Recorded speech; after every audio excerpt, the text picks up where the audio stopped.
if self-doubt isn't the way, what can we do? We tend to think that there is only self-doubt or impulsive action, but that isn't true. This vision is a short-sighted construction of the decision-making process of a human being. Instead of doubting yourself, you can take a deep breath. You can assess how you feel about the situation. You can understand, analyze your feelings, your body, not rationalize, but analyze and see if you're feeling well or not is related to the situation at hand or if it is something else. You can, yes, doubt others' motives. As of that, you can have doubt. You can question possible consequences. There are so many things that we can do to make a good decision,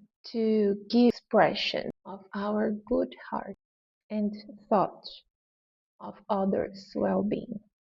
But self-doubt is never the way.